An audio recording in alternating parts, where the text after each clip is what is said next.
आजच्या कार्यक्रमाचे अध्यक्ष, स्वयंसेवी संस्थांचे, सामाजिक संस्थांचे भरभक्कम आधार असलेले शिवकुमार ढिगे,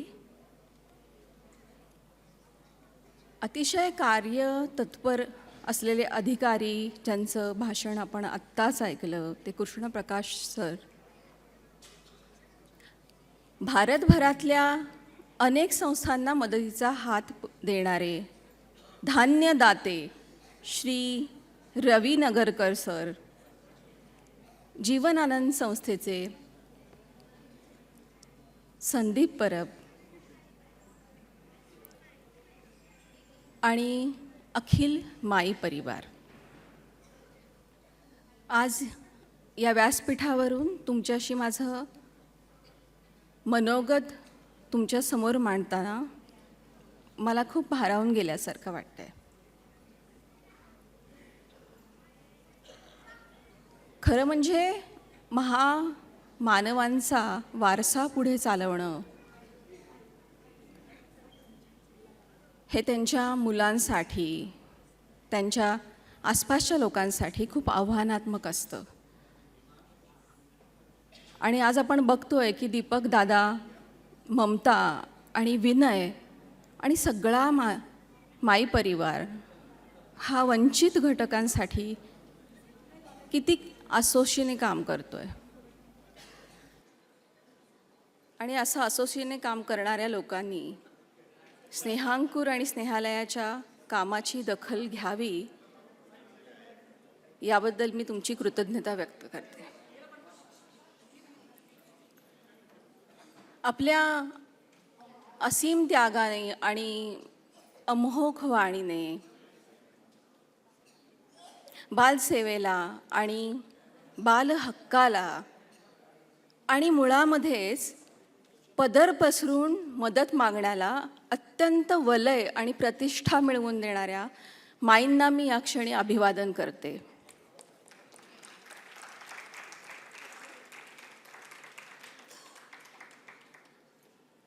स्नेहालयावर टाकलेल्या जबाबदारीची या निमित्ताने आम्हाला पुन्हा एकदा जाणीव होत आहे. मुळामध्ये ज्या 30 वर्षाच्या कामासाठी हा पुरस्कार, यशोदा माई पुरस्कार स्नेहांकुर दत्तक विधानाच्या कामाला देऊ केला, हे फक्त दत्तक विधान केंद्र नसून गेल्या 20 वर्षापासून बालसेवेचं, बालहक्कासाठीचं आणि महिलांच्या हक्कासाठीच्या चळवळीचं हे केंद्र बनलेलं आहे. हे मला या निमित्ताने सांगायला लागतं, आनंद वाटेल. 2004 साली स्नेहांकुरची सुरुवात झाली आणि आमच्या हे लक्षात येऊ लागलं होतं की अनेक संस्थांमध्ये मुलं त्यांच्या विधिसंघर्षग्रस्त बालकांच्या भांडणांमुळे अडकून पडलेली असतात. आणि हे चित्र खरं तर आम्ही 30 वर्षापासून पाहतोय की मुलांच्या पुनर्वसनामध्ये आईवडिलांच्या तिथे नसण्यानी, अनाथ असण्यानी, वंचित असण्यानी, मुळामध्ये आईवर जर बलात्कार झालेला असेल किंवा काहीतरी कायदेशीर प्रक्रियेमध्ये ती अडकलेली असेल तर मुलांच्या पुनर्वसनामध्ये त्यांनी बाधा येते. आणि अशी जी बाधा येत असते तिच्यावर मार्ग काढण्यासाठी म्हणून 2013 साली स्नेहांकुरने औरंगाबाद हायकोर्टमध्ये एक विनंती अर्ज दाखल केला, जिथे मागणी केली गेली होती की अशा विधिसंघर्षग्रस्त पालकांच्या मुलांना तातडीने दत्तक विधानासाठी, पुनर्वसनासाठी मोकळे केले जावे, मुक्त केले जावे. औरंगाबादच्या न्यायपीठाने ही मागणी मंजूर केली आणि त्यानंतर कुठलंही मूल पुरावा म्हणून वापरलं जाणार नाही, ते पुनर्वसनासाठी तिष्ठत बसणार नाही, अशा प्रकारचा निकाल दिला गेला. आणि महाराष्ट्रभरातल्या CWCंना त्याचं सर्क्युलर वाटलं गेलं न्यायालयाच्या आदेशानुसार. त्या दिवसापासून आजपर्यंत या न्यायालयीन निकालामुळे अनेक मुलं दत्तकासाठी फ्री झाली, मुक्त झाली, त्यांचं कौटुंबिक पुनर्वसन झालं आणि आजही महाराष्ट्र दत्तक विधानाच्या क्षेत्रामध्ये अग्रगण्य आहे. दोन हजार सालापासून एक मोठी समस्या नगर जिल्ह्याला नवे भारताला भेडसावते, ती म्हणजे स्त्री भ्रूण हत्या. आणि दत्तक विधान केंद्राच्या कामामध्ये असताना आम्ही वेळोवेळी अनेक मुलांना जखमी अवस्थेत, बेवारस अवस्थेत वेगवेगळ्या ठिकाणी पाहत राहिलो, अनेक सार्वजनिक ठिकाणी पाहत राहिलो. आणि 2000 सालाच्या सुरुवातीला ही परिस्थिती नगर जिल्ह्यामध्ये अत्यंत भयावह होती. मुलींचा जन्मदर हा 870च्या जवळ आलेला होता दर हजारी मुलांमागे. आणि आता काहीतरी तातडीचे प्रयत्न करायला हवेत ह्या हेतूने स्नेहांकुर दत्तक विधान केंद्राने एक व्यापक काम हाती घेतलं. आणि त्या अभियानाचं नाव होतं गाव तिथे स्नेहांकुर.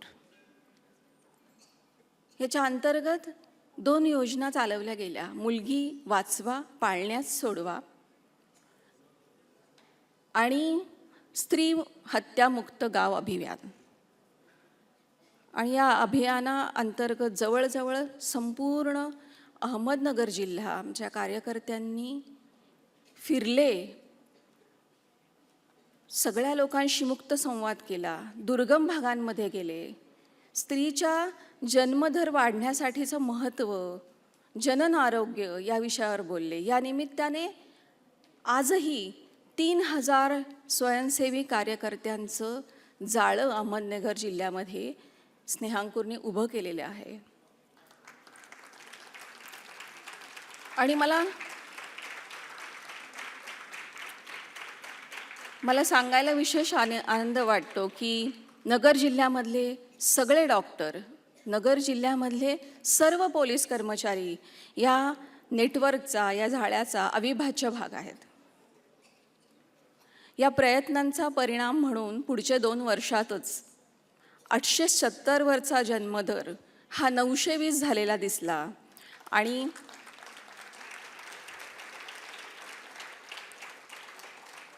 या कामाची दखल टाइम्स ऑफ इंडियाने सगळ्यात पहिल्यांदा आणि नंतर सत्यमेव जयतेने घेतली. आणि त्यानंतर स्नेहांकुरचं काम हे सगळ्या भारतभर वाखाणलं गेलं आणि पोहोचलं. त्याचं कारण असं होतं की स्नेहांकुर हे का मर्यादित क्षेत्रामध्ये काम न करता स्वतःच्या कामाची व्याप्ती वाढवत चाललं होतं. 2017मध्ये आम्हाला नगरच्या एका पुलाखाली एक 3.5 वर्षाची मुलगी मिळाली, जिच्यावर अमानुष बलात्कार झाला होता. आणि तिचे सगळे युरिनची जागा सगळं फाटून गेलेलं होतं आणि तिच्यावर तातडीच्या शस्त्रक्रियेची आवश्यकता होती. स्नेहालयाच्या सगळ्या कर्मचाऱ्यांनी मिळून यासाठी निधी उभा केला आणि ही तातडीची रक्कम उभी करून तिचं ऑपरेशनही झालं. पण पुढची सगळी जी उपचार होता तो त्याचा खर्च खूप जास्त होता. आणि या कामी स्नेहांकुरने त्यावेळच्या ज्या महिला बालविकासच्या मंत्री होत्या मनेका गांधी यांच्याशी संपर्क केला आणि या प्रकरणामध्ये खूप पाठपुरावा केला. आणि मनेका गांधी ज्या पद्धतीने हे काम जनसामान्यांनी उचलून धरलं होतं त्या मुलींना मदत करण्याचं, त्यांनी खूप प्रभावित झाल्या आणि त्यांनी अध्यादेश काढला की मनोधैर्य योजनेमध्ये यापुढे बलात्कार झाल्यावर फक्त उपचार कागदपत्र जमा करण्यासाठी न थांबवता पहिल्यांदा निधी खुला करावा आणि नंतर कागदपत्रांची छाननी करावी. आणि हा खूप महत्त्वाचा अध्यादेश आहे असं आम्हाला अजूनही वाटतं.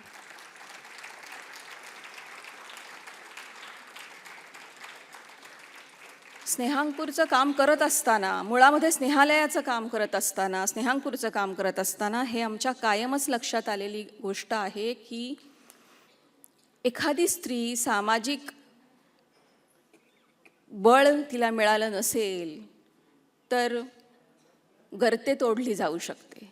आमच्याकडे अशा असंख्य अल्पवयीन माता,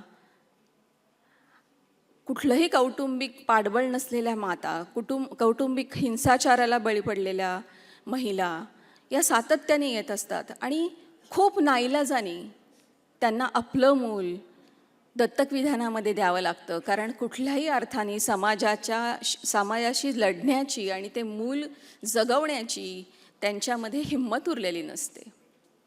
कुठल्याही आईच्या नशिबाला स्वतःचं मूल त्यागण्याची वेळ येऊ नये म्हणून स्नेहांकुरने पुढच्या काळामध्ये स्नेहाधार या महत्त्वाकांक्षी प्रकल्पाची सुरुवात केली आणि स्नेहाधारचं रोपटं आता चांगलंच फोफावलं आहे.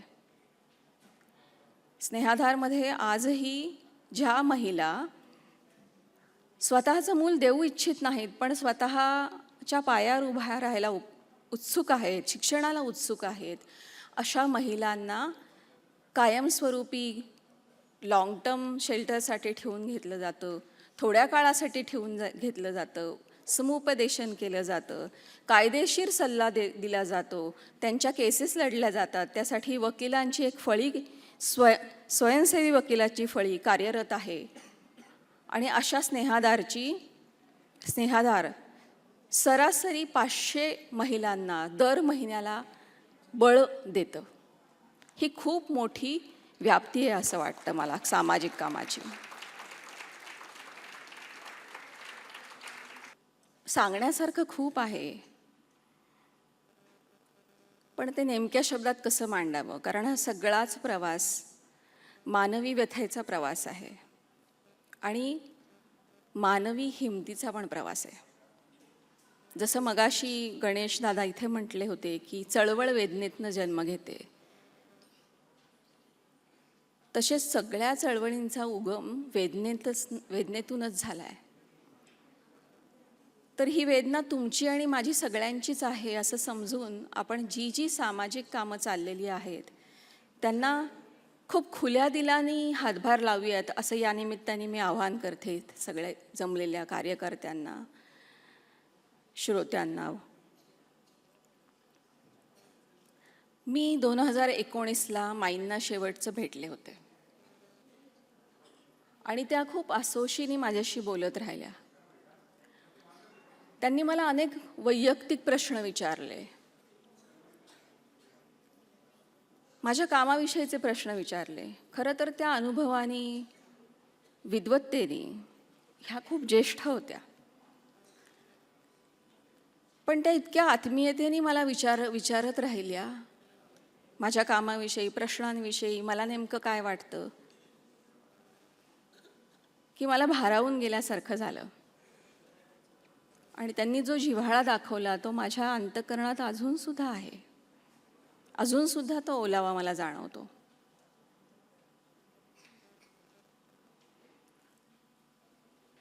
माईंच्या स्मृतीला मी वंदन करते आणि सगळ्या स्नेहालय परिवाराच्या वतीने मी यशोदा माई हा पुरस्कार स्वीकारते आहे.